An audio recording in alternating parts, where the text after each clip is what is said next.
For the first time in his short life, Tommy had Tommy had been given a magical gift, a miracle.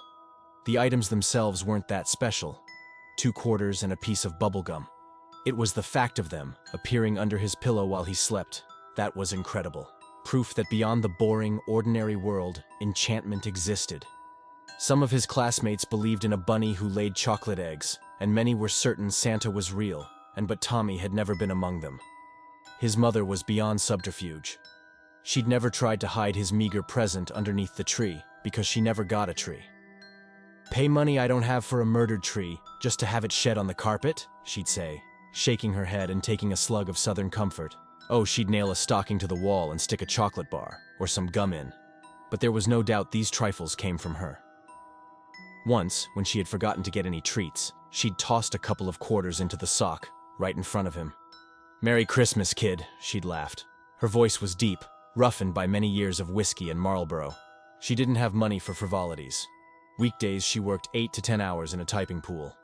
Weekends, she typed 4. When he was young, Tommy had thought she got to go swimming every day. It sounded fun, though he understood why she was so worn out when she got home. Even 3 hours in a pool, and he was pooped. "How come you never come home with wet hair? Do you have a blow dryer at work?" he asked. When she understood, she laughed for what seemed like forever.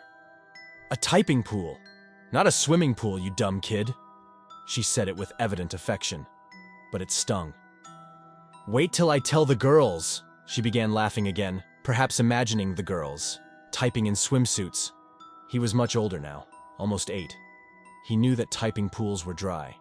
He had always known, that Santas were parents. The Easter Bunny was his 2nd grade teacher, Mrs. Sullivan, and God was a lie.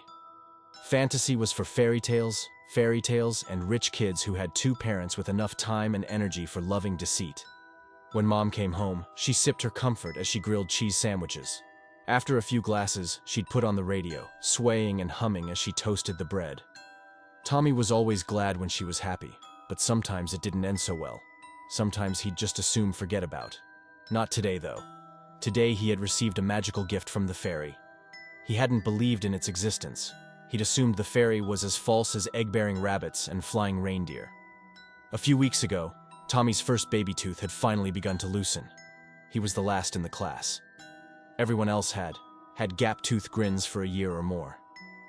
Grady Ferguson had lost his first when he was only 4, still in kindergarten. But then Grady Ferguson was enormous. Even Emma Jorgensen, the tiniest girl in the class, had lost 4 teeth, and had half of a big one growing up through her gums like bone protruding from raw flesh. "Does it hurt?" he wanted to ask. But although she was tiny, Emma was too popular to ask. He wished he were. What was it that made kids cool or nerdy? Sometimes it was obvious. Though she was small, Emma was rich, China doll pretty, wore different outfits every day, and had a house with a pool. Jonathan's blonde hair fell over his eyes in a movie star wave, and he could outrun anyone. Grady was too big and too mean to bully. But why Larry? He was no taller, richer, or better at sports than Tommy. But he was in, and Tommy was out. If not for Paul Simpson, who was deaf, and Roger Smith, whose legs were shriveled up like dried old apples, Tommy would have been the bottom rung.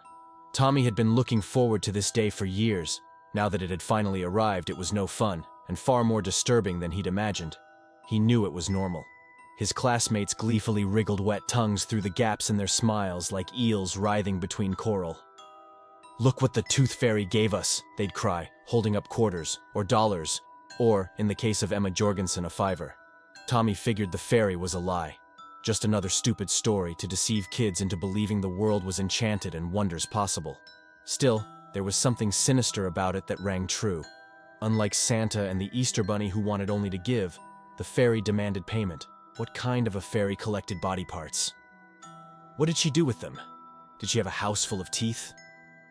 Tommy imagined opening her door and being buried under an avalanche of molars. "Look," said Tommy, when Mom got home from work. He wriggled his tooth with his tongue, just as if it were normal for him to be falling apart. Mom smiled. She reached in his mouth as if to give it a tug. Tommy jumped back. The tooth fell out. He gasped, clutching the hole that had so recently been filled by a piece of him. On the floor at his feet, his tooth lay white, hard and slightly bloody, like a small shard of bone. Mom laughed. "Put it under your pillow tonight," she said. "Maybe the tooth fairy will leave you a present in exchange." Though he didn't believe, Tommy put his tooth beneath his pillow. That night he dreamed of the fairy. It was huge, dark and fluid as smoke. It had hollows where eyes should have been. It felt him all over, searching for loose body parts with fog-wet hands. It wriggled his wrist back and forth. He hugged himself and shivered, praying it would just take his tooth and go. It whispered. Its breath was cold and foul, like something rotten that was just now thawing. It promised to reward him, not just for teeth, but for eyes and ears and bones. When he awoke, he squeezed his arms, pinched his legs, and tugged on his hair, making sure everything was still attached. Except for the hole in his mouth, he was whole. He snaked his hand beneath his pillow, expecting to feel his tooth, but no. There, where the tooth had been, were 2 quarters and a piece of his favorite Bazooka Joe bubblegum. The fairy was real. Mrs. Sullivan had told him gum was bad for his teeth, so it made sense that the fairy would leave him some. She wanted more. He wondered if she preferred baby teeth. Once he'd seen an old man whose mouth sucked in on itself like a wound. Had the fairy bought all his teeth? The old man had looked very poor. His shoes gapped at the toes like empty mouths. His dirty clothes were worn thin. Tommy doubted he'd made a good deal. But he wondered. If the fairy paid 50 cents for a baby tooth, what would she give for a grown-up one? What would she give for an ear or a finger or a kidney?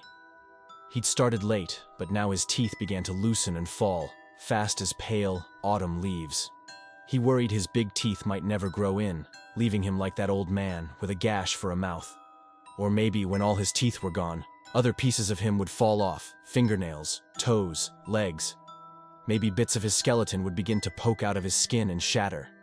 He saved most of the fairy gains, spending only a little on candy and a green plastic soldier. He waited for his other teeth to fall, not for the money, but for the miracle. The real gift was not coins or gum, but contact with an immortal. The other kids were wrong, as usual. The fairy was not some sparkling winged Tinkerbell. The fairy was a dark god who craved teeth and possibly other body parts. It made sense. It was more like the world he understood. Nothing was free. Nothing was painless. And then it was the night of his birthday. Mom had let him host a sleepover, but she'd made him invite every boy in the class, even Paul Simpson, who was deaf, and Roger Smith, whose legs were withered. He'd protested that no one ever invited them to anything. He whined that other kids would make fun of him. He pointed out that their apartment was too small. Mom wouldn't budge, even though it meant the living room would be carpeted in sleeping bags. "Because no one else will invite them is all the more reason to be generous," she said. Roger didn't come, but Paul did. He stood silently in the doorway, not looking at Tommy, not looking at anyone. "Why don't you help Paul set down his bag?" Mom asked. "Thank you," said Paul's mother. Her voice was taut as a rubber band stretched almost to breaking. Tommy took Paul's arm. "I'll put you next to me," he said, but he faced away from Paul as he said it. The boys were laid out across the floor, head to head in 2 lines. Paul was next to Tommy, right against the back door. Mom had never hosted a sleepover. She'd started drinking early the day of the party, and by the time the children were in their bags and the wear lights out, she was softly snoring in her bedroom. Grady threw the first pillow. Unlike other sleepovers where parents intervened when things got noisy, Tommy's mom slept on. After almost an hour of battle, they lay back, wheezing like old men. "Best sleepover ever," panted Larry. "Let's tell stories," said Tommy. "You first," said Grady. "Once there was a little boy named Paul," Tommy began without hesitation. "Ah, Paul!" Grady cried. As usual, Paul was silent. His parents were going to a party. They needed a babysitter, but by accident, instead of the yellow pages, they got a hold of the black magic pages. Oh, said Larry. As soon as Paul's parents left, the babysitter opened her bag and Paul saw it was full of sharp knives. "Careful, Paul," snickered Grady. "She might cut off your tongue." She waved her hand, Tommy continued. The walls of the house flew away, and Paul went spinning out into the cold, soundless dark of space. Something slimy brushed against his arm, and "Ah!" Tommy screamed. Everybody screamed. Above their shouts rose an inhuman wail. It sounded like the screech of a dying rabbit or a beached dolphin. A door slammed. Everyone screamed again. "What was that?" Grady gasped. "Paul helped me finish the story," said Tommy. "Way to go, Paul," said Jonathan. "Scariest thing ever," said Larry. "Do it again, Paul," said Grady. But as usual, Paul was silent. Tommy slid the ear beneath his pillow and waited for his reward.